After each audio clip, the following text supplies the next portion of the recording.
একটা লোকের খানা দুজন খেলে পেট ভরবে মেহমানে? ভরবে? ভরবে না। খো আবু তালহা রাদিয়াল্লাহু তাআলা আনহু বলছেন আল্লাহ কি করব? আর ওই টাইমে মদিনাতে একটা নিয়ম ছিল, মেহমানের সাথে বাড়ির লোক যতক্ষণ খেতে না বসবে ততক্ষণ মেহমান কিন্তু খানা খাবে না। ভাবা চিন্তা করতে লাগলেন, রাত হয়ে গেল, আল্লাহ কি করব? এই করতে করতে আল্লাহ তাবারাক ওয়া তাআলা তাকে বুদ্ধি দিচ্ছেন। বিবিকে ডাক দিয়ে বলছেন, বিবি রে, একটা তোমাকে বাহানা করতে হবে রে বিবি, একটা তোমাকে ছলনা করতে হবে। এবার বলছেন, স্বামী গো কি করতে হবে বলেন, আমি তাইয়ার আছি। হায়রে নেককার স্ত্রী দেখেন, ইয়া মাশারাশ শাবাব, ও যুবকের দলেরা তোমরা শুনে নাও, মানিস্তাতা মিনকুমুল বাত, ও যুবকের দল, তোমাদের মধ্যে যার বাতের ক্ষমতা রয়েছে তারা বিয়ে করবে। যাদের মধ্যে বাত রয়েছে, এবার বলবেন মাওলানা বাত কাকে বলা হয়েছে? বাত কাকে বলে? রাসূল তো বলেছেন যার মধ্যে বাত রয়েছে। যুবককে ডাক দিয়ে বলছেন, ও যুবকের দল তোমরা শুনে নাও, তোমাদের মধ্যে যাদের বাতের ক্ষমতা রয়েছে তারা বিয়ে করবে। এবার বলবেন মাওলানা বাত কাকে বলে? মুহাদ্দিসিনে কেরাম বাতের তিনটা মানা করেছেন। এক নম্বর হলো যুবক রে, আল্লাহ রাসূল বলেছেন উম্মত, ও যুবকের দল তোমরা শুনে নাও, যখন তুমি বউ করতে যাবে, স্ত্রীকে বাড়িতে নিয়ে আসবে, যখন তুমি বিয়ে করতে বসবে, সর্বপ্রথম বাতের মানে হলো দেখো তোমার পকেটে টাকা আছে কিনা, তুমি মোহর আদায় করতে পারবে কি পারবে না। একটা বেটি ছেলেকে যখন তুমি বাড়িতে নিয়ে আসবে, বাড়িতে নিয়ে আসার টাইমে যখন তুমি কবুল পড়বে, তখন তোমাকে 10,000, 5,000, 2,000, 1,000 যেই টাকাতে সেই বেটি ছেলে রাজি হয়ে যাবে, ওই টাকাটা দেওয়ার তোমার ক্ষমতা আছে কিনা।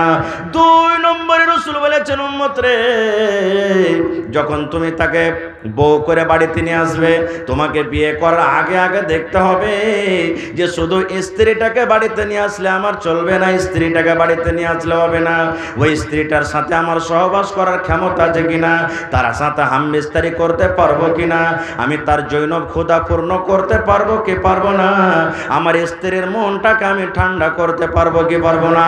3 নম্বরে রাসূল বলেছেন উম্মত, যখন তুমি ওই স্ত্রীটাকে বাড়িতে নিয়ে আসবে, তোমাকে একটা বাড়ি সুন্দর করে করতে হবে। বাড়ি কেমন করতে হবে এটা দরকার নয়, তোমার শক্তি হিসাবে তোমাকে একটা তাকে বাড়ি দিতে হবে। টিনের বাড়ি পারলে টিনের বাড়ি দাও, আলবিস্টার দিয়ে পারবে আলবিস্টার দাও, পাকা পারবে পাকা দাও, তাকে সুন্দর একটা বাড়ি দিতে হবে। তাকে খেটে খাওয়াইতে পারবে কি পারবে না, তার সেই জ্বর বোখার যখন হবে, অসুখ বিসুখ হবে, তার এলাজ তুমি করাইতে পারবে কি পারবে না, পরনে তাকে তুমি কাপড় দিতে পারবে কি পারবে না। এর নাম হলো বাত। আল্লাহ রাসূল বলেছেন যুবকের দল, এই সমস্ত ক্ষমতা যদি কোনো যুবকের মধ্যে থাকে, যুবক রে তুমি বিয়ে করো, ও যুবক বিয়ে করো। এবার বলবেন মাওলানা বিয়ে করে আমার কি লাভ আছে, বিয়ে করে আমার কি উপকার আছে, বিয়ে করে আমার কি লাভ আছে, কি ফায়দা আছে? আল্লাহ নবী এই হাদিসটাতে 2টা উপকারের কথা, 2টা লাভের কথা বলেছেন উম্মত রে। যদি তুমি বউ করে বাড়িতে নিয়ে আসো, যদি তুমি স্ত্রী করে বাড়িতে নিয়ে আসো উম্মত, তোমার 2খানা লাভ আছে, 2খানটা তোমার ফায়দা আছে।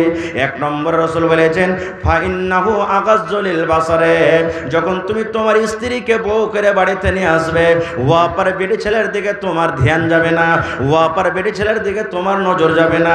আল্লাহ যে তোমাকে চোখ দিয়েছে দেখার জন্য, তুমি মন্দ কাজে তুমি যাবে না, জেনা ব্যভিচারে তুমি যাবে না, তুমি নিজের স্ত্রীর কাছে থাকবে, নিজের স্ত্রীর কাছে তোমার মনটাকে ঠান্ডা করবে, তোমার স্ত্রীকে দেখে তোমার চোখ দুটাকে জড়িয়ে নিবে, ওয়াপার বেটি ছেলের দিকে তোমার চোখটা যাবে না। 1 নম্বর হেফাজত, 1 নম্বর লাভ। 2 নম্বর রাসূল বলেছেন ওয়া আহসানুল ফারজে, আল্লাহ রাব্বুল আলামিন মানুষকে যে সারামগা দান করেছেন, নর হোক কিংবা নারী হোক, এটা সারামগার কাজটা এক নারী এক পুরুষে পূর্ণ হবে। আল্লাহ রাসূল বলেছেন উম্মত, যখন তুমি বউ করে স্ত্রীকে বাড়িতে নিয়ে আসবে, তোমার মনের ক্ষুধা যখন জাগবে, তোমার যখন খয়েশটা জাগবে, তখন তোমার স্ত্রীর সাথে তুমি নিজের মনটাকে পূরণ করবে। এই কাজটা যদি করো তাহলে তোমার মনের আরমানটাও পূর্ণ হয়ে যাবে, ওয়াপার বেটি ছেলেটাকে দেখে তোমার কিন্তু মন জাগবে না। এবার বলবেন মাওলানা আপনার কথাটা বুঝে নিলাম, স্ত্রী বাড়িতে আছে, স্ত্রীকে দেখে রসুল বলেছেন তোমার চোখের হেফাজত হয়ে যাবে, তোমার সারামগার হেফাজত হবে। কিন্তু মৌলানা জি, আমি বাজারে চলে গেলাম, আমি চকে চলে গেলাম, আমি রাস্তা দিয়ে হাঁটছি, একটা খুব সুন্দর আমি মেয়ে ছেলেকে দেখলাম, খুব একটা ওয়াপার নারীকে আমি দেখলাম। যখন তার দিকে আমার নজরটা পড়ে গেল, আমার মন খানা কেমন কেমন করতে শুরু হলো। মন খানা কত রকম কথা বলে আল্লাহ রে, এই বেটি ছেলে যদি আমার স্ত্রী হয়তো কত ভালো হতো, তার সাথে আমি দুটো কথা বলতে পেতাম, তার পাঞ্জরে একটু আমি বসতে পেতাম। এই ধরনের যদি ওপারে বেটি ছেলেকে দেখে তোমার মনটা জাগে, আল্লাহ রাসূল বলেছেন উম্মত, ওই বাজারে তুমি আর থাকিও না, ওই রাস্তাতে তুমি আর চলিও না, ওই জায়গাতে তুমি আর যাইও না, তাড়াতাড়ি করে তুমি বাড়ির দিকে রওনা হয়ে যাও, তাড়াতাড়ি করে তুমি বাড়িতে চলে যাও। আর বাড়িতে যাওয়ার পর তোমার স্ত্রী বাড়িতে আছে, স্ত্রীকে ঘরের দিকে তুমি ডেকে নাও, আর ঘরের দিকে ডাকা পর তো ওই একটা ওয়াপারে বেটি ছেলেকে দেখে তোমার মনটা যে জেগেছে, ওই তোমার আশাটা তোমার স্ত্রীর কাছে পূর্ণ করে নাও। কারণ রসুল বলেছেন উম্মত, ওই একটা পর বেটি ছেলেকে দেখে তোমার মনটা যে জেগেছে, একটা পর বেটি ছেলেকে দেখে তোমার জৈন খোদা যে জেগেছে, ওই বেটি ছেলেটার মধ্যে যা আছে তোমার স্ত্রীর মধ্যে সেটাও আছে। নারে তাকবীর। এবার বলবেন হাজি মৌলানা, যারকে বিয়ে হয়েছে তার জন্য যে স্ত্রী বাড়িতে আছে, স্ত্রী বাড়িতে আছে, ও বাড়িতে এসে আশা পুরা করে নিলে। এবার যারা সাড় হ্যাঁ ঘুরে বেড়েছে, এখনো বিয়ে শাদী করেনি, স্ত্রী বাড়িতে নেই, তো ওরা কি করবে? ওরা কি করবে? প্রশ্ন জাগছে না জাগে না? আল্লাহ রাসূল সাল্লাল্লাহু আলাইহি সাল্লাম ওই যুবকের ব্যাপারে বলেছেন, যুবক রে, তোমার স্ত্রী বাড়িতে নাই, তুমি বিয়ে করনি, এখনো তোমার বিয়ে করার ক্ষমতা হয়নি। রাসূল ওই যুবককে বলছেন, যখন একটা পর বেটি ছেলেকে দেখে তোমার জৈন খোদা জাগবে, তখন তুমি রোজা চালিয়ে যাও রে উম্মত, রোজা করে যাও, রোজা চালিয়ে যাও, মাসে মাসে তুমি রোজা চালিয়ে যাও। 2টা রোজা করো, 3টা করো, 5টা করো, 10টা করো, 15টা করো, মাসে মাসে তুমি রোজা চালিয়ে যাও, রোজা করো, মাসে মাসে তুমি রোজা চালিয়ে যাও। রোজা করতে করতে তোমার শরীরটা যখন দুর্বল হয়ে যাবে, কমজোর হয়ে যাবে, তোমার শরীরটা যখন দুর্বল হবে, কমজোর হবে, তোমার এনার্জিটা যখন শেষ হয়ে যাবে, তখন একটা পর বেটি ছেলেকে দেখে তোমার মনটা আর টানবে না। ওই যুবকের জন্য রাসূল বলছেন কি, তুমি রোজা চালিয়ে যাও। এবার আরো একটা কথা বলে দিই, এই যে বাড়িতে স্ত্রীকে নিয়ে আসলেন, নিয়ে আসার পর সব সময়তে ইবাদত বান্দেগি ইদিক ওদিকে যদি আমরা থাকি, আর আমি আগতেই বলেছি যে নিকাহ বিবাহটা একটা এমন রিশতা, এটাকেও জানার জন্য ইলমের দরকার আছে। যেমন একটা সহিহ হাদিস আপনাদের সামনে তুলে ধরি। আল্লাহর নবীর জামানাতে যারা মক্কা থেকে হিজরত করে মদিনে চলে গেলেন, তারাকে মুহাজির বলা হয়েছে, আর মদিনাতে যে সাহাবায়ে কেরাম আছেন তারাকে আনসার বলা হয়েছে। নবীজি আনসার আর মুহাজিরের মধ্যে ভাই লাগিয়ে দিলেন, এটা তোমার ভাই, এটা তোমার ভাই, এই তুমি একে বাড়িতে নিয়ে যাও, এটা তোমার ভাই, এরকম ভাবে ভাই লাগিয়ে দিলেন। একটা হাদিস ছোট্ট করে বলছি ভাই আমার, তো সালমান রাদিয়াল্লাহু তাআলা আনহু আর আবু দারদা রাদিয়াল্লাহু তাআলা আনহু, দুজনের মধ্যে রাসূল ভাই লাগিয়ে দিলেন। এই সালমান, এই আবু দারদা, আজ থেকে তোমরা হইলে মায়ের পেটের ভাইয়ের মতন ভাই, আজ থেকে তোমাদের ভাই আমি বানিয়ে দিলাম। শেষ কথা আছেন। কিছুদিন পর সালমান রাদিয়াল্লাহু তাআলা আনহু ভাইয়ের বাড়িতে গেছেন, আবু দারদার বাড়ি। আজকে আমরা যাই না, যদি আপনার বাড়ি এখানে ধরেন যে সোনাপুরে আছে, আপনার ভাইটা বাড়িঘাটে আছে, তো আপনি ভাইয়ের বাড়িতে যাবেন না? যাবেন না? হানা বলেন, যাবেন না? যাবেন না? যাবেন।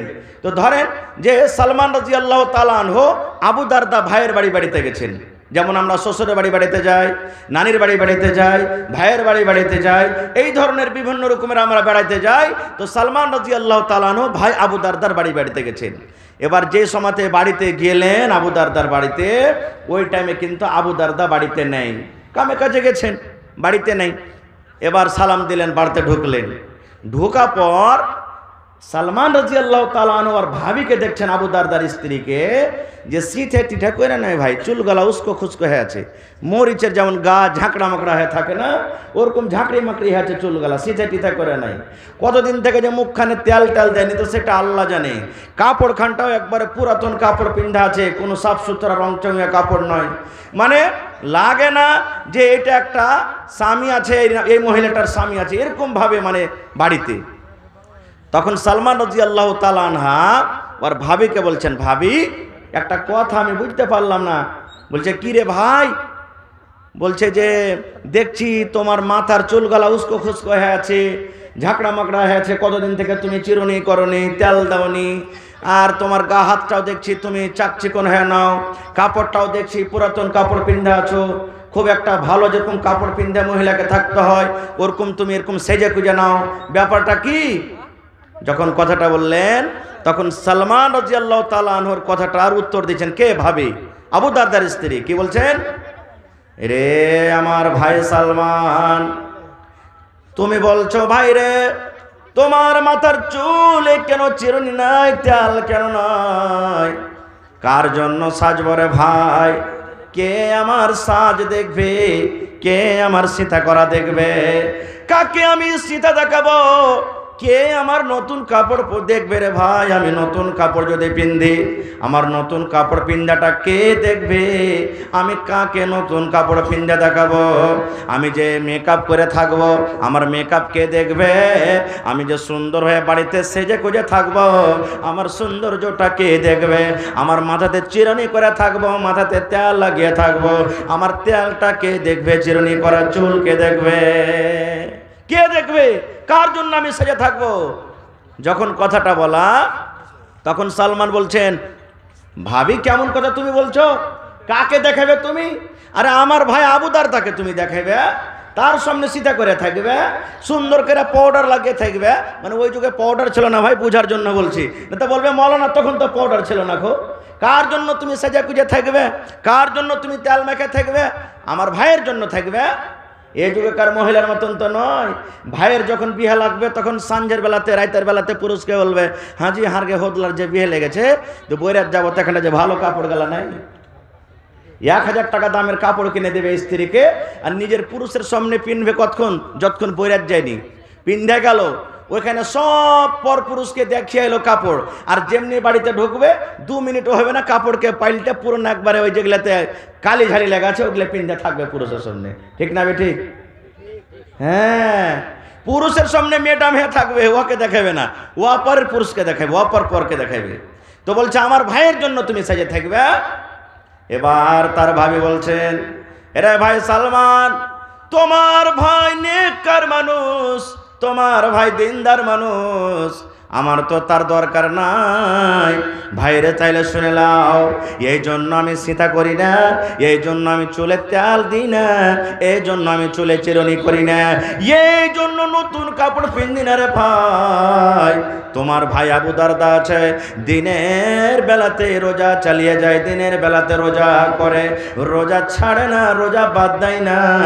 1 মাস তো রমজান মাসের রোজা রাখে, 1 মাস পর আরো যেগুলা পাক দিন রয়েছে, যে সমস্ত দিনে আল্লাহ রোজা রাখার হুকুম করেছেন, ওই নফল রোজা চালিয়ে যায়, নফল রোজা করে। এবার ভাই তুমি জানো, যারা রোজা করে, রোজার হালাতে নিজের বেবের সাথে মিলতে পাবে না, না পাবে? পাবে না। রোজার হালাতে বেবের সাথে মিলতে পাবে না। ভাই রে, তাহলে দিনের বেলাতে আমি নতুন কাপড় পিন্ধে কাকে দেখাবো? ও তো আমার দিকে দেখবে না, ও তো আমার বিছানে দিনের বেলাতে আসবে না, ও তো আমার পাঞ্জরে বিছানে দিনের বেলাতে শুবে না, কাকে দেখাবো রে ভাই? এইবারে সালমান বলছেন ভাবিকে, তাহলে তুমি রাতের বেলাতে তুমি এগুলা দেখাবে? বলছেন না রে ভাই, না, রাতের বেলাতে হয় না। তোমার ভাই আবু দারদা আছে, এশারের নামাজের পর তাহাজ্জুদের নামাজ পড়তে শুরু করে দেয়, এত লম্বা লম্বা করে সূরা পড়ে, এত লম্বা লম্বা তাহাজ্জুদের নামাজ পড়ে। ভাই রে, এই নামাজ পড়তে পড়তে পড়তে পড়তে পড়তে ফজরের আজান পর্যন্ত হয়ে যায়। এবার ফজরের পর এবার জানো তুমি আবার সেই পরার দিনের রোজা চালু হয়ে গেল। তাহলে দিনের বেলাতে রোজা করে আর রাতের বেলাতে ও তাহাজ্জুদের নামাজ পড়ে পড়ে দিয়ে রাতটা কাটিয়ে দেয়। তাহলে ভাই তুমি কাকে বলো? আমি কাকে দেখাবো? কে আমার সাজন দেখবে? আমি কার সামনে সেজে থাকবো? তখন বলছে এটাই কথা না তো? হ্যাঁ। বলছে ঠিক আছে। এই গল্প সল্প করতে করতে ওর ভাই আবু দারদা বাড়ি চলে এসছেন। যেমনি বাড়িতে আসা, কত সালাম কালাম গলাগলি, কত পিয়ার মোহাম্মদের কথা। স্ত্রীকে বলছেন, এই উম্মে দারদা, আরে ভাই এসেছে সালমান, খাইতে টেতে দাও না। বলছে তোমার ভাইকে খাইতে দিয়েছি তো, বলছে আমার ভাই বাড়িতে আসবে তাহলে আমি খাবো, খাই না তো আমি কি করব? বলছে ঠিক আছে দাও, খানা দাও। সামনে যখন খানা দিয়েছে তখন এবারে আবু দারদা বলছেন সালমান ভাই তুমি খাও, খাও ভাই তুমি খাও। তখন সালমান বলছেন যে আমি খাবো না একাই। বলছে কেন? বলছে তুমিও আমার সাথে বসো তাহলে খাবো। কি বলছেন? তুমিও আমার সাথে বসো তাহলে খাবো। বলছে সালমান মাফ করো ভাই, আমি রোজা করে আছি, রোজা করে আছি ভাই, তুমি খাও, আমি খাবো না, সন্ধ্যাবেলা তো আমি ইফতারি করব। এবার সালমান বলছেন এরে আল্লাহর বান্দা শুনে নাও, যদি তুমি আমার সাথে খানা না খাও আমিও সালমান তোমার বাড়িতে খানা খাবো না। যখন তুমি সন্ধ্যাবেলাতে খাবে তোমার সাথে তখনই আমি খাবো, আমি না খেয়ে থাকবো, তোমার খানা আমি খাবো না, পানিও পান করবো না। তখন বলছে মজবুর হয়ে গেল, কি করবে? রোজাটাকে তখন ভেঙে দিলে, নফল রোজা ভেঙে দিলে। এবারে দুই ভাই দুই বন্ধু মিলে খানা পিনা খেলেন। দিন গেল, এশারে নামাজ পড়লেন। এশারে নামাজ পড়ে সালমান বলছেন আমার জন্য এখানটা ঘরে আমার ভাই বিছান করে দিলে, ভাই সালমান তুমি এখানে ঘুমাও। তখন সালমান বলছেন তুমি কোনটায় যাবে? বলছে মসজিদে কেন? আমি নফল নামাজ পড়বো। তখন ওর হাতখানটাকে ধইরা দিন উঠেলা, আমি কোথায়? যে ঘরে আমার ভাবি আছে, চলো এখন যাও, আমিও পড়বো তাহাজ্জুদ নফল, আমিও পড়বো, এখানেও টাইম হয়নি, তুমি এখন যাও, তোমার স্ত্রী তোমার জন্য ইন্তজার করছে বিছানে, তুমি যাও। এবার সুবহানাল্লাহ আবু দারদা বলছেন আমি আমার বিবির কাছে থাকলাম, এই করে করে করে করে যখন ঠিক 3 ভাগের 2 ভাগ রাত কেটে গেল, মোটামুটি 1টা 2টা রাত হয়ে গেল, তখন আমার ভাই সালমান আমাকে দরজাতে বলছেন আবু দারদা ভাই এখন উঠো, তাহাজ্জুদের টাইম হয়ে গেছে। তখন আমি গোসল করলাম, ফরজ গোসল করার পর এবারে তখন ফজরের নামাজ পড়তে যাব। ইতিমধ্যে তখন আমাকে বুঝাইছেন সালমান, কি রে ভাই আবু দারদা শুনে নাও, হে ভাই আবু দারদা তুমি শুনে নাও, সমস্ত হককে বাদ দিয়ে তুমি এক আল্লাহর হক আদায় করবে রে ভাই। এরকম ইবাদতে আল্লাহ খুশি হবে না, এরকম ইবাদত আল্লাহর দরবারে তোমার কবুল হবে না। ও ভাই আবু দারদা শুনে নাও, তোমার উপরে তোমার চোখের হক রয়েছে, তুমি গোটা রাত তুমি রোজা রাখো, এবার গোটা রাত তুমি তাহাজ্জুদের নামাজ পড়ে পড়ে তেলাওয়াত করে যে রাতটা কাটিয়ে দাও, এই চোখকে আরাম দিতে হবে। এই চোখকে আল্লাহ রাব্বুল আলামিন দেখার জন্য আরামের জন্য করেছেন। এই ভাই আবু দারদা শুনে নাও, আল্লাহ রাব্বুল আলামিন তোমাকে যে একটা বডি দান করেছেন, এই বডিটার হক রয়েছে, তাকে আরাম দিতে হবে। তোমার বাড়িতে যে মেহমান আসবে, মেহমানের সাথে তোমাকে খেতে হবে, 2টা ভালো মন্দ গল্প করতে হবে। তোমার উপরে তোমার মেহমানের হক রয়েছে। তোমার বাড়িতে তোমার যে বাচ্চা আছে, বাচ্চার সাথে একটু কথা বলবে, বাচ্চাকে আদর দিবে, প্যার করবে, এই বাচ্চার তোমার পরে হক রয়েছে।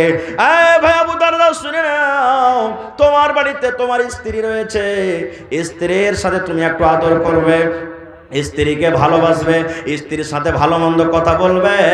আর তুমি সমস্ত হককে বাদ দিয়ে তুমি যদি এক আল্লাহর হক আদায় করো, বিবির হককে যদি মেরে দাও, বিবির হক মেরে আল্লাহর হক আদায় করো, মেহমানের হককে মেরে যদি আল্লাহর হক আদায় করো, যদি বাচ্চারকে হক মেরে তুমি এক আল্লাহর হক আদায় করো, তাহলে এরকম ইবাদতে রব্বুল আলামিন খুশি হবেন না, আল্লাহ বেজার হয়ে যাবেন। নারে তাকবীর। এই ধরনের অনেক আরো হাদিস আছে।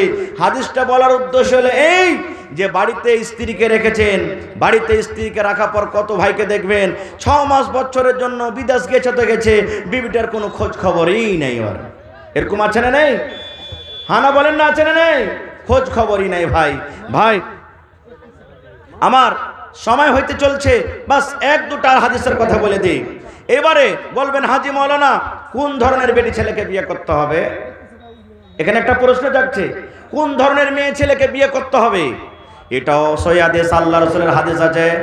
আল্লাহ রাসূল বলেছেন উম্মত তুনকাহুল মারাতু লিআরবাইন, মেয়েদেরকে রাসূল বলেছেন আমার উম্মতরা শুনে নাও, রসুল বলেছেন তুনকাহুল মারআতু লিআরবাইন, যে বেটি ছেলেকে বিয়ে করবে 4খানা গুণ দেখে তাকে বিয়ে করবে। আল্লাহ রসুল বলেছেন মেয়েদেরকে বিয়ে করা হয় 4খানা গুণ দেখে। 1 নম্বরে গুণ রসুল বলেছেন লে মালেহা, উম্মতরে যখন তুমি বিয়ে করবে, যখন তুমি যে বেটি ছেলেকে দেখতে যাবে, দেখার সাথে সাথে দেখো কত নম্বরে তার কাছে মাল আছে কিনা, তার কাছে গাড়ি আছে কিনা, তার বাপের কাছে টাকা আছে কিনা, মাল আছে কিনা, গাড়ি আছে কিনা, বাড়ি আছে কিনা। রসুল বলেছেন 1 নম্বরে তুমি মাল দেখো। 2 নম্বরে রসুল বলেছেন ওয়ালে হাসাবে হা, তার বংশ দেখো, তার ঝাড় দেখো, তার বংশ কেমন, খানদান কেমন। 3 নম্বরে রসুল বলেছেন উম্মত ওয়ালে জামালে হা, যাকে তুমি বউ করে নিয়ে আসবে 3 নম্বরে দেখো দেখতে সুন্দর আছে কিনা, দেখতে ভালো আছে কিনা, দেখতে চিকন আছে কিনা। 4 নম্বরে রসুল বলেছেন উম্মত রে ওয়ালে দিন হা, যাকে তুমি বউ করে বাড়িতে নিয়ে আসবে উম্মত, ওই বেটি ছেলের মধ্যে দেখো দিনদারি আছে কিনা, ওই বেটি ছেলের নামাজ পড়ে কিনা, ওই বেটি ছেলের রোজা রাখে কিনা, ওই বেটি ছেলের তেলাওয়াত করে কিনা। দেখো 4 নম্বরে তার মধ্যে দিনদারি আছে কিনা। বন্ধুরে এবার বলবেন মৌলানা এই 4খানা গুণে বেটি ছেলে যদি চারাক নিয়ে খোঁজা হয় 1000-এ একটা পাওয়া যাবে, 500-তে একটা পাওয়া যাবে, 2000-এ একটা পাওয়া যাবে, তাহলে এই সমাজে কি করব? আল্লাহ রাসূল বলেছেন উম্মতরে ফাজফার বিজাতিদ দ্বীন, দিনদারে মেয়ে ছেলেকে তুমি তারজিহ দাও। যদি তার বাবার মাল না থাকে চলবে, মেয়েটা গরিব ঘরের চলবে, তার বংশ যদি ছোট হয় তাও চলবে, দেখতে কালো হয় তাও চলবে, ঠোঁট মোটা হয় তাও চলবে, নাক মোটা হয় তাও চলবে।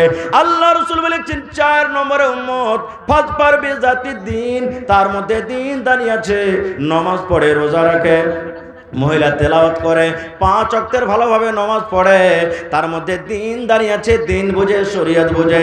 আল্লাহ রাসূল বলেছেন ওই দিনদারি মেয়ে ছেলেকে তুমি পছন্দ করো, ওই দিনদারি মেয়ে ছেলেকে তুমি তারজিহ দাও, ওই দিনদারি মেয়ে ছেলেকে তুমি বাড়িতে বউ করে নিয়ে এসো। নারে তাকবীর। এবার বলবেন মাওলানা দিনদারি যদি বউ বাড়িতে নিয়ে আসি তাহলে আমার কি লাভ আছে? আল্লাহ রাসূল সাল্লাল্লাহু আলাইহি ওয়াসাল্লামের একটা হাদিস শুনের বন্ধু।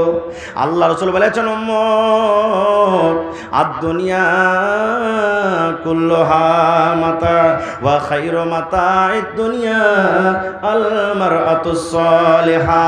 আল্লাহ রাসূল বলেছেন উম্মত রে জমিনের উপরে আকাশের তলাতে যত দামি জিনিস রয়েছে, যত সোনা রয়েছে এটা দামি জিনিস, যত চাঁদের জিনিস রয়েছে এটা দামি জিনিস, যত হীরা মুক্তামঙ্গা রয়েছে এটা দামি জিনিস, একদিকে রেখে দাও আর তোমার নেককার স্ত্রীকে তুমি একদিকে রেখে দাও।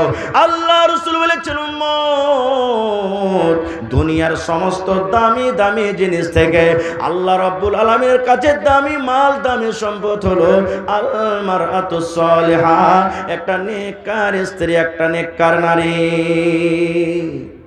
নেককার স্ত্রীকে বাড়িতে নিয়ে আসবেন, বড় বড় মুসিবত থেকে আপনাকে আল্লাহ তাবারাক ওয়া তাআলা বাঁচিয়ে নেবেন, আপনার মুসিবতে সাথ দেবে। বলবেন কেমন করে মাওলানা? বাস একটা হাদিস, বাস এই হাদিসটা শেষ করব। বিষয়টা এমন আছে 2-3 ঘন্টা বললো শেষ হবে না। নেককার স্ত্রী যদি বাড়িতে নিয়ে আসবেন কি আপনার লাভ আছে? মুসলিম শরীফ জিলদ সানিতে একটা হাদিস আছে। আল্লাহ রসুল একদিন মসজিদে বসে আছেন, আপনারা যেমন বসে আছেন, সাহাবায়ে কেরাম নামাজ পড়ে মসজিদে বসে আছেন, ইতিমধ্যে একজন মেহমান রসুলকে এসে বলছেন ইয়া রাসূলুল্লাহ আজ রাতে আপনার বাড়িতে থাকবো, কুটুমতালি করব। কে বলছেন? একটা মেহমান এসে, নবীজি আজ রাতে আপনার বাড়িতে মেহমান দাঁড়ি করব, আপনার বাড়িতে থাকবো আমি। এবার নবীজি তো জানেন না যে আমার বাড়িতে খাবার আছে কি নাই। একজন সাহাবীকে বলছেন যে গো আমার বাড়িতে কুটুম এসেছে, দেখো তো একটা লোককে যাও তো আমার বাড়িতে একটু খবর নেওয়া যে বাড়িতে খাবার আছে কিনা। খবর নেওয়া হলো, একে একে একে একে সমস্ত বিবিধ বাড়িতে খবর নেওয়া হলো। কি উত্তর হলো জানেন? রে আল্লাহর নবীর সাহাবীরা শুনে নাও, নবীকে বলে দাও বাড়িতে মেহমান এসেছে, মেহমানকে খাবার লাগবে। রে আল্লাহর নবীর সাহাবী শুনে নাও, আল্লাহ রসুলকে এটা মেসেজ দিয়ে দাও, আল্লাহ রসুলকে এটা খবর দিয়ে দাও আজ রাত্রে নবীর বাড়িতে শুধু পানি রয়েছে, পানি ছাড়া নবীর বাড়িতে অন্য কোনো খাবার নাই, শুধু পানি। ও হায়রে দয়ার নবী, আল্লাহুস সামাদ। মা আয়েশা রাদিয়াল্লাহু তাআলা আনহা, একটা বুখারী সাহেবের হাদিস আছে, নিজের বহিন বেটাকে বলছেন, বেটা রে, দুই মাস নবীর বাড়িতে আমরা কাটিয়ে দিয়েছি রে বেটা, বাড়িতে পেট ভরে কোনোদিন খেতে পাইনি, বাড়িতে দুই মাস পর্যন্ত আখা চুলা জ্বলেনি, যে কিছু রান্না বান্না করব, ঘাঁটি বানাবো, রুটি বানাবো, মাংস রান্না করব, এগুলা পাইনি আমরা। তখন মা আয়েশা বলছেন, আমার বোনের বেটা আমাকে বলছেন, হাগে খালা, দুই মাস যদি চুলা না জ্বলেছে তো তোরা কি খেতে গেছিলি? প্রশ্ন করবে না? মা আয়েশা বলেন, বেটা রে, আল আসওয়াদান, দুটা কালো কালো জিনিসকে আমরা দিন কাটালছি রে বেটা। এক নম্বরে রাসূল বলেছেন, এক নম্বরে মা আয়েশা বলেন, বেটা রে, আত্মামার খাজুর, একটা কবে ভাগে পেয়েছে, কবে দুটা পেয়েছে, কবে তিনটা পেয়েছে। বাচ্চারা যেমন চকলেট চুষে, মা আয়েশা বলেন এই মতো খাজুর চুষে চুষে আমরা দিন কাটালছি। 2 নম্বরে আলমা, পানি, ওপর থেকে 1 গ্লাস 2 গ্লাস পানি পান করে করে এই করে করে 2 মাস আমরা কাটিয়ে দিয়েছি। শুধু তা নয়, নবীর জন্য সাহাবায়ে কেরাম মাঝে মাঝে মাংস দিতেন, কেউ দুধ দিয়ে দিতেন, কেউ রুটি দিতেন, কেউ ঘাটে দিতেন। নবী একা খেতেন না, ওগুলো আমাদেরকে দিতেন। এই করে খেয়ে খেয়ে আমরা দিন কাটালছি। ওরে আল্লাহ, সমস্ত বিবিদের বাড়ি থেকে একটা উত্তর এলো, ও আল্লাহ, নবীর সাহাবী, নবীকে বলে দাও আজ রাত্রে নবীর বাড়িতে শুধু পানি আছে, পানি ছাড়া অন্য কোনো খাবার নাই। রাহমাতুল লিল আলামিন আল্লাহ তাবারাক ওয়া তাআলা যাকে বলেছেন, সেই নবীর বাড়িতে শুধু পানি। খবর দিয়ে দিলেন নবীকে, আপনারা যেমন বসে আছেন, সাহাবায়ে কেরাম বসে আছেন, নবীজি সাহাবীদেরকে বলছেন, ও আমার সাহাবীরা, তোমরা খবর পেলে আমার বাড়িতে শুধু আজকে পানি ছাড়া অন্য কোনো খাবার নাই, আর আজ রাত্রে আমার বাড়িতে মেহমান। বাবারে, মেহমানকে খেতে দেব, আমার বাড়িতে এরকম কিছু নাই। তো বলো তো, তোমাদের মধ্যে কেমন আছো আজ রাত্রে আমার মেহমানটার ইজ্জত সম্মান করবে? যদি কেউ এই কাজটা করতে পারো, আল্লাহ তারপরে রহম করবেন, দয়া করবেন। নবীজি দোয়া দিয়ে দিলেন। আচ্ছা বলেন তো, যতটি এখানে পুরাতন বাবজিরা বসে আছেন, 50 বছর 40 বছর বয়সের আগেকার যত লোক বসে আছেন, এমনও দিন গেছে, হপ্তা গেছে যে হয়তো হপ্তাতে একদিন দুদিনই কিছু অল্প করে খেতে পেয়েছেন, এরকম দিন গেছে না যায়নি? হানা বলেন, হ্যাঁ, কতদিন না খেয়ে থেকে গেছেন, এরকম দিন গেছে না যায়নি? এখন একটা বাচ্চা তো যতটি নষ্ট করছে, তখন একটা পরিবার মিলে খেতে পায়নি। তো 1400 বছর আগেকার খবর কেমন হইতে পারে বুঝেন? সব সাহাবীরা বসে আছেন। সাহাবীদের মধ্যে একজন সাহাবী, যার নাম হলো আবু তালহা রাদিয়াল্লাহু তাআলা আনহু, সে সাহাবী বলছেন, হুজুর, আপনার মেহমানটা আমাকে দেন, আমি বাড়িতে নিয়ে যাব। কিন্তু আবু তালহাও জানে না যে আমার বাড়িতে খাবার আছে কিনা। নবীজি তাকে দিয়ে দিলেন, মেহমানকে বাড়ি নিয়ে চলে গেলেন, বসতে দিলেন। বাড়িতে ঢুকলেন আবু তালহা, তার স্ত্রীর নাম হলো রোমাইসা, একটা হাদিসে আছে গোমাইসা, কিন্তু আসল নাম হলো বিবি রোমাইসা। বিবিকে বলছেন, বিবি রে, আমি তোমার স্বামী আবু তালহা। বলে, বিবি রে, আল্লাহ নবীর বাড়িতে মেহমান, কিন্তু নবীর বাড়িতে আজকে শুধু পানি আছে রে বিবি, কোনো খাবার নাই। তাই নবীজি এলান করলেন, ও আমার সাহাবের দল, আজ রাত্রে যদি তোমরা কেউ আমার মেহমানের ইজ্জত সম্মান করো, আল্লাহ রাব্বুল আলামিন তারপরে রহম করবেন, দয়া করবেন। এই দোয়াটা নেওয়ার জন্য বিবিরে, নবীর মেহমানকে বাড়িতে এনেছি। মেহমান দেখো বসে আছে, মেহমানকে খেতে লাগবে। বলো বিবিরে, বাড়িতে কি খাবার আছে, মেহমানকে খেতে লাগবে। এবারে রমেশা বলছেন, স্বামী গো, বাড়িতে মাত্র একটা লোকের সমান খাওয়ানো আছে গো স্বামী। আবু তালহার একটা বাচ্চা ছিল, 5-7 বছরকার বাচ্চা, যার নাম হলো উমাইর। দেখবেন মায়েরা, খালারা, যদি বাড়িতে একটা ভাগে বিস্কিট পায়, একটা যদি চকলেট পায়, যদি ওর একটা বাচ্চা থাকে, ওই মা চকলেট খাবে না, বিস্কুট খাবে না, তার বাচ্চা যদি ঘুমিয়ে থাকে, ওই বাচ্চাটার জন্য লুকিয়ে রাখবে। ওই ছেলেটা যখন মা মা বলে ডাকবে, মা কিছু দাও, ছেলেটাকে দিবে বলে লুকিয়ে রাখবে। এই মতো রমেশা বলছেন, স্বামী গো, আমার বাচ্চাটা যে ঘুমিয়ে আছে, সেই বাচ্চাটাকে খেতে লাগবে। ঘুম থেকে উঠে মা মা বলে ডাকবে, মা খেতে দাও। এরকম ভাবে তাকে কিছু খেতে লাগবে। এই খেতে দেওয়ার জন্য অল্প কিছু খানা কিংবা খাজুর আছে, একটা লোক যদি খায় পেট ভরবে, আর সাথে সাথে যদি আপনিও তার বসে যান, কিন্তু পেট ভরবে না। একটা লোকের খানা দুজন খেলে পেট ভরবে? মেহমানে ভরবে না। খো আবু তালহা রাদিয়াল্লাহু তাআলা আনহু বলছেন, আল্লাহ কি করব? আর ওই টাইমে মদিনাতে একটা নিয়ম ছিল, মেহমানের সাথে বাড়ির লোক যতক্ষণ খেতে না বসবে, ততক্ষণ মেহমান কিন্তু খানা খাবে না। ভাবা চিন্তা করতে লাগলেন, রাত হয়ে গেল, আল্লাহ কি করব? এই করতে করতে আল্লাহ তাবারাক ওয়া তাআলা তাকে বুদ্ধি দিচ্ছেন। বিবিকে ডাক দিয়ে বলছেন, বিবি রে, একটা তোমাকে বাহানা করতে হবে রে বিবি, একটা তোমাকে ছলনা করতে হবে। এবার বলছেন, স্বামী গো কি করতে হবে বলেন, আমি তৈয়ার আছি। হায়রে নেককার স্ত্রী দেখেন, নেককার বিবির গুণ দেখেন, নেককার স্ত্রীর সেফাত দেখেন। এবার বলছেন, বিবি রে, আমরা যখন দুইজন খেতে বসবো তার আগে তুমি দাস্তারখানটা লাগাইয়া দাও, আর তুমি পানি টানি দিয়ে দাও, আর বাড়িতে অল্প যে খাজর কিংবা খানা আছে তুমি খানাটা লাগিয়ে দাও, আর বাড়িতে যে চারাক আছে বেবি রে, ওই চারাকের ফিতে পুলি থেকে তুমি ছোট্ট করে দাও, চারাক যেন টিম টিম টিম টিম করে জ্বলে, চারাকে যেন আলো না হয়। আমি তখন ডাক দিয়ে বলবো, বিবি রে, এই চারাকে তেল নাই নাকি? দেখো চারাকে আলো হয় না, টিম টিম টিম টিম করে চারাক জ্বলে।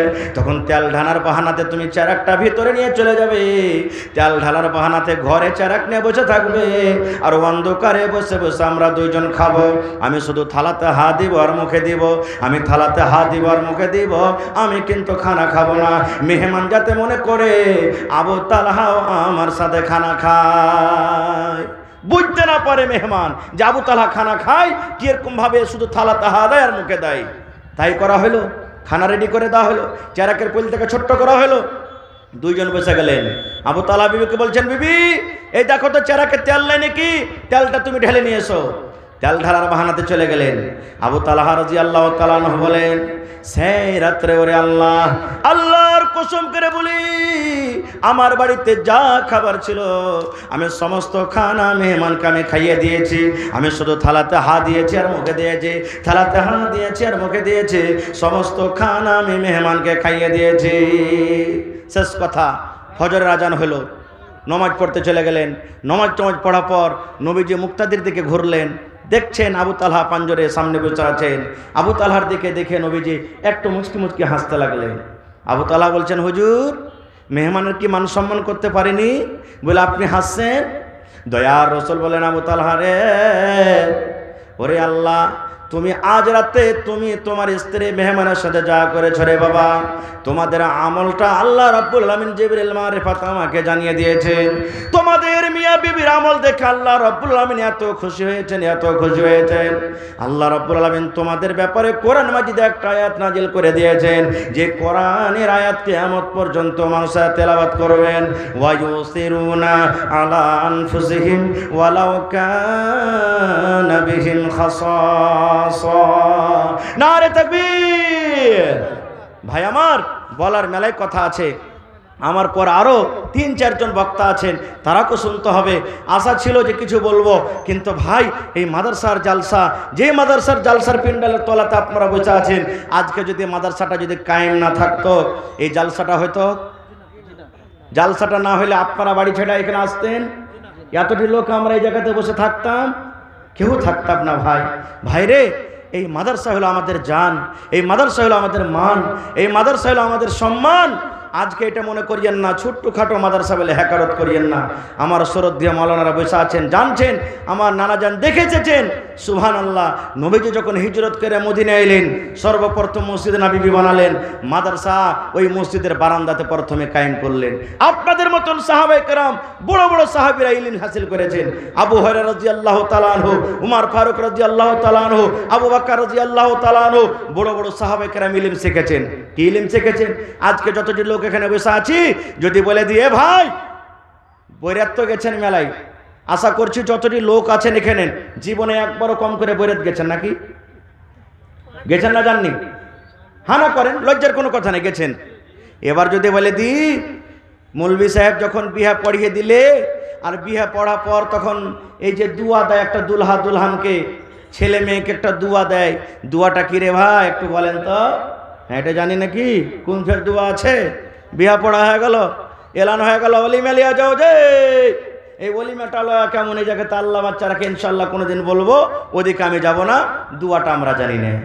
ভাই আমার, দুয়া শিখালেন। আল্লাহ রাসূল বলেছেন, উম্মত, যখন নতুন ছেলে এবং মেয়ের বিয়ে হবে, তুমি বরযাত্রী যাও কিংবা না যাও, বিয়েতে তুমি শরীক থাকো কিংবা না থাকো, তুমি শুনেছো তোমার বন্ধু কিংবা গ্রামের কিংবা অমুক গ্রামের কোন ছেলে এবং মেয়ের বিয়ে হয়েছে, তুমি শুনেছো, রাসূল বলেছেন তাকে দোয়া দাও, বারাকাল্লাহু লাক ওয়া বারাকা আলাইক ওয়া জামা বাইনাকুমা ফি খাইর। কোনদিন শিখেছেন কোন মাওলানার কাছে? না, শিখার দরকারই নাই, শিখার দরকারই নাই। আর বিয়ে যে আমরা করব, দিনদারি মেয়ে ছেলেকে ছড়ে করব, দেখছি প্রথমটা যে রাসূল বলেছেন দেখো তার বাপের কাছে মাল আছে কিনা, ওই মালটাই আমরা দেখছি প্রথমে যে 3 লাখ টাকা খাই দিতে পারবে। এবার ওই মা খালাকে বাড়িতে নিয়ে আসবেন, তখন ছেলে পিলাকেও নিন দিবে, নিন দিবে। নবীর হাদিস শোনাবে না, রসুলের হাদিস শোনাবে না, কোরআন আয়াত শোনাবে না, দিনের কথা শোনাবে না, মা খালারা ছেলে মেয়েরাকে নিন দিবে। আনি মানি কালবা দৌড়ে ছা, কালাইতে পোকা বেছে বেছে খা, দিলশাদ আলমকে নিন দিয়ে যা। এই দেখেন, এগুলা শেখাইবে আপনাকে। আরো কি শেখাইবে জানে? এখন তো কমে গেছে আল্লাহর রহমতে। যখন ছেলে পেলে উঠতে পেশাব করতে উঠবে রাতের বেলাতে, দেখবেন আগেকার মায়েরা এরকম করতো, বিছানায় ছেলেটার নাম হতে আইগনাতে ওকে বলছে, এই মুত মুত, গোলামের বেটা গোলাম মুত। ছেলেটা যদি না মানে মরবে, এখানে একটা হুতনার বাড়ি আর বেড়া করে মুত আর দোয়া পড়াবে কি, 1 বাত্তা 2 বাত্তা 3 বাত্তা ঘর সত্তা বাহির মত্তা, পড়ে না? 1 বাত্তা 2 বাত্তা 3 বাত্তা ঘর সত্তা বাহির মত্তা। এরকম যদি মেয়ে লোককে বাড়িতে নিয়ে আসেন, জীবনে শান্তি হবে? হবে না ভাই। এই জন্য ভাইয়েরাকে বলবো, এতদিন যা করলেন করলেন, বেটারাকে যেমন পড়াবেন বেটিরাকেও পড়ান। মেলায় মানুষ এটা বলে, বেটিরাকে পড়িয়ে কি লাভ আছে রে, ই তো বিয়া শাদী হয়ে পরের বাড়িতে ঘোঁটা কুড়াইবে, ছাই তুলবে, থালি মানবে, লোকের বাড়িতে কাজ করে বেড়াবে, আর একে পড়িয়ে কি করবো? না রে ভাই না, সুবহানাল্লাহ। একটা বেটি ছেলেকে পড়ার মানে হলো একটা পিঢ়িকে আপনি পড়িয়ে দিলেন। একটা বেটা ছেলেকে পড়ানো মানে হলো একটা লোককে আপনি পড়ালেন। আর একটা বেটি ছেলেকে পড়ানো মানে হলো ওর কোখ থেকে যতটি আওলাদ হবে, ওর কোখ থেকে যতটি ছেলে মেয়ে হবে, ইনশাআল্লাহ সমস্ত ছেলে মেয়েদেরকে দিনের হিসাবে সে চালাবে, দিনদার করবে, চেষ্টা করবে যেন আমার ছেলেরা শরীয়ত বিরোধী না কাজ করে। তো ভাই আমার, এই কোরআনের জন্য, মাদ্রাসার জন্য, আপনাদের এই গ্রামটাতে আমি নতুন এসেছি, এলাকাতে এসেছি আলহামদুলিল্লাহ। তবে আজকের মাহফিলে দেখি কোন আল্লাহর বান্দা আছেন একটা লোক 10,000 টাকা দান করতে পারবেন? দেখি কোন আল্লাহর বান্দা এমন আছেন একটা লোক 5,000 টাকা দান করতে পারবেন? এবং দেখি 50 জন আল্লাহর বান্দা এমন আছেন 1000, 2000, 500, 1000, 2500 করে 50টা লোককে দিতে পারবেন? 3100 টাকা মহিলা প্যান্ডেল থেকে।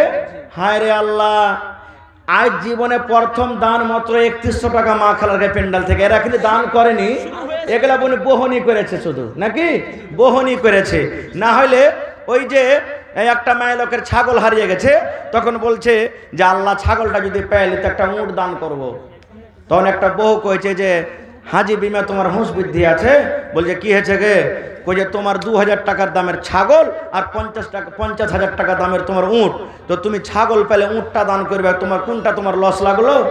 ধের মাগের বেটিরা লক করে থাক, আল্লাহকে লল কাছি পাইলে পরে দিব নাকি? তা আমার মায়েরা খালারা 3100 টাকা দিয়ে আমাকে লল কালছে। ইনশাআল্লাহ মায়েরা খালারা ওয়াজ শুনতে যেমন ভালো, দান করতে ভালো। কোনো এমন জালসা নাই হার পাওয়া যায়নি, ক্যাথা পাওয়া যায়নি।